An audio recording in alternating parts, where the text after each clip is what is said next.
Dis Brad, qu'est-ce qu'on fait aujourd'hui? La même chose que tous les jours, David. Tenter de conquérir le monde.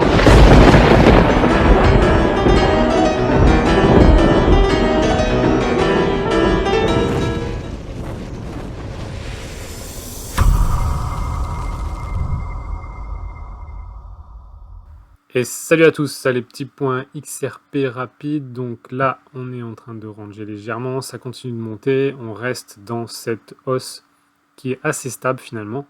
Moi, je l'aime bien ici. Je ne sais pas si l'histoire se répétera, mais on est vraiment toujours encore dans ce schéma où on a eu cette grosse bosse là, puis deux petites bosses.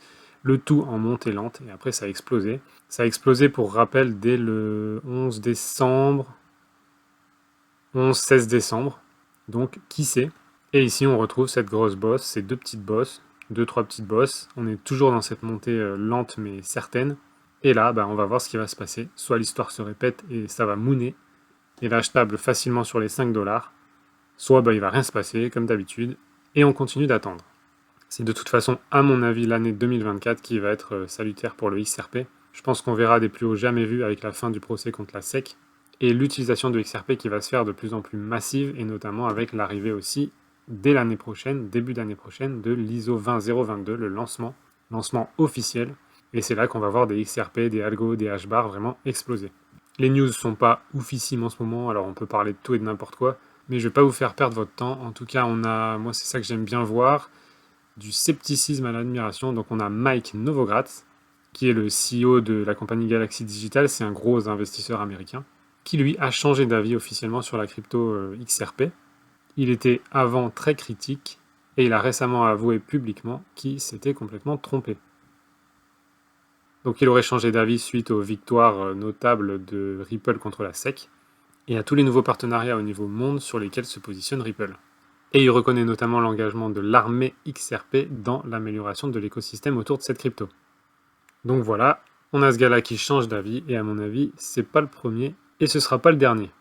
Alors on a aussi vu dernièrement que Ripple et XRP entraient dans le monde de la tokenisation. Je vous remets la vidéo ici si vous avez besoin. On a les smart contracts qui arrivent aussi avec des chaînes parallèles. Et on a eu aussi dernièrement un projet pilote de stablecoin avec Ripple au Palaos qui a donné des résultats prometteurs. Donc le programme a débuté en juillet 2023 avec l'émission d'un stablecoin lié au dollar sur le XRP Ledger. Ça a été testé avec 223 volontaires, dont 168 ont terminé la phase. Le stablecoin donc s'appellerait PSC et il était garanti par des vrais dollars USD. Et apparemment ça a beaucoup plu puisque l'adoption du PSC en tant que monnaie nationale a suscité une préférence croissante en attendant l'approbation du gouvernement. Alors pourquoi j'ai décidé de vous parler de ça et de Palao? Parce que justement ils font quelque chose de très intéressant à Palao, et c'est que vous avez la possibilité, n'importe qui a la possibilité d'acheter une carte d'identité de résident du Palao. Et vous pouvez choisir sa validité pour 1 an, 5 ans. Donc 1 an pour 248$, 5 ans pour 1000$ et 10 ans pour 2000$. C'est une identité légale, dans une juridiction légale, et ça montre qu'à Palao, ils ont mis les deux pieds dans la crypto, et ils sont en train vraiment pour moi, de faire partie des acteurs du nouveau monde, avec un cadre légal et juridique léger pour la crypto, et une vraie liberté. Qu'est-ce que ça permet? Ça permet d'avoir une carte d'identité du Palao. Vous allez recevoir aussi une carte d'identité physique. Et ce qui n'est pas encore fait et qui planifie de faire, c'est d'avoir une adresse postale sur place, notamment pour passer les KYC par exemple dans les échanges de crypto. Donc les KYC, souvenez-vous, c'est une carte d'identité et une preuve de résidence. Et il y a certains échanges de crypto qui ne demandent pas la preuve de résidence. Donc dans le cas où vous avez un échange de crypto qui ne demande pas l'adresse de résidence, vous pouvez simplement créer votre compte et passer les KYC avec cette carte d'identité, qui porte votre nom, mais qui est en résidence du Palao. Quel est l'avantage de ça? Ça vous permet par exemple d'avoir un compte de crypto à Palao, dans un échange qui ne refilera pas vos informations à la France, étant donné qu'il n'y a aucun lien.